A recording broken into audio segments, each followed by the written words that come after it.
Bapak dan Ibu pengawas, pendampingan kepada kepala sekolah akan berjalan dengan efektif jika metode pendampingan yang kita terapkan sesuai dengan situasi dan kebutuhan satuan pendidikan. Ada beberapa metode pendampingan yang telah kita ketahui, yaitu training, mentoring, coaching, facilitating, dan consulting.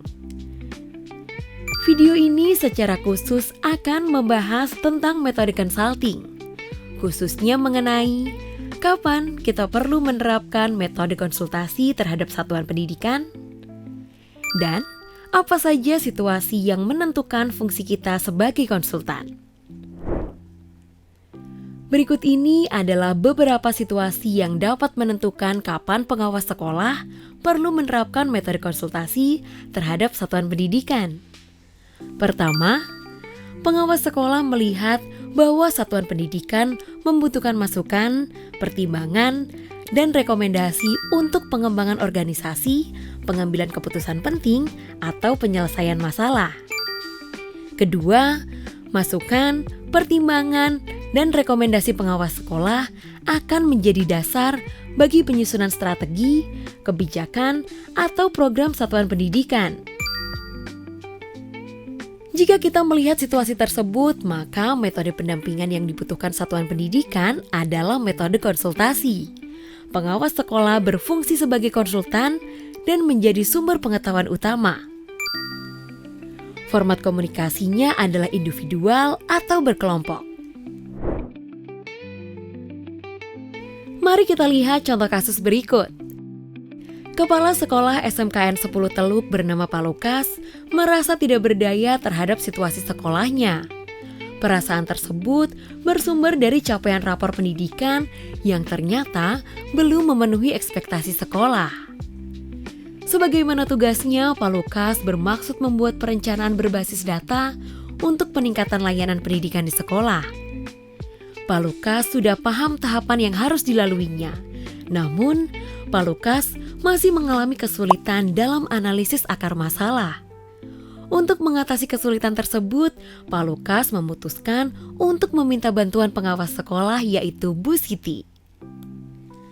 Pak Lukas menyampaikan kesulitan yang dihadapinya kepada Bu Siti melalui email. Kepada yang terhormat Ibu Siti di tempat. Selamat pagi Ibu.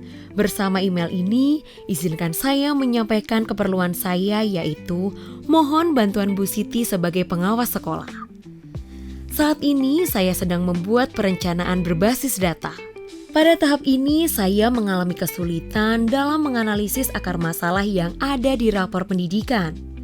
Besar harapan saya sebagai kepala sekolah untuk mendapatkan pendampingan dari Bu Siti mengatasi kesulitan tersebut dan berkenan memberikan masukan, pertimbangan, serta rekomendasi demi perencanaan program yang bisa tepat sasaran dalam memenuhi kebutuhan perbaikan sekolah. Demikian permohonan saya. Atas perhatian Bu Siti, saya ucapkan terima kasih. Lukas Batesoro, Kepala Sekolah SMKN 10 Teluk. Bapak dan Ibu, jika Anda menjadi Bu Siti, bagaimana Anda menganalisis atau mengidentifikasi kebutuhan satuan pendidikan tersebut? Mari kita identifikasi bersama. Pertama, Pak Lukas membutuhkan bantuan pengawas sekolah untuk mengatasi masalah yang dihadapinya. Kedua, bantuan yang dibutuhkan adalah informasi atau pengetahuan tentang bagaimana menganalisis akar masalah yang ada di rapor pendidikan. Ketiga, Pak Lukas membutuhkan masukan, pertimbangan, serta rekomendasi supaya program yang disusun bisa tepat sasaran untuk perbaikan sekolah. Keempat, lingkup sasaran adalah organisasi yang diwakili Pak Lukas.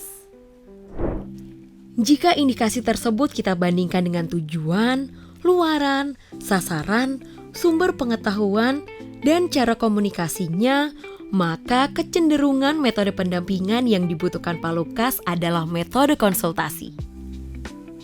Nah, sudah cukup jelas ya situasi kapan kita perlu menerapkan metode konsultasi dan berperan sebagai konsultan. Yuk coba kita ingat kembali. Pertama, satuan pendidikan membutuhkan masukan, pertimbangan, dan rekomendasi. Kedua, masukan, pertimbangan, dan rekomendasi menjadi dasar untuk menyusun strategi, kebijakan, dan program. Ketiga, lingkup sasaran adalah organisasi. Dan keempat, pengawas sekolah sebagai sumber pengetahuan utama. Bagaimana Bapak dan Ibu, sudah siap menjadi konsultan? Selamat mencoba!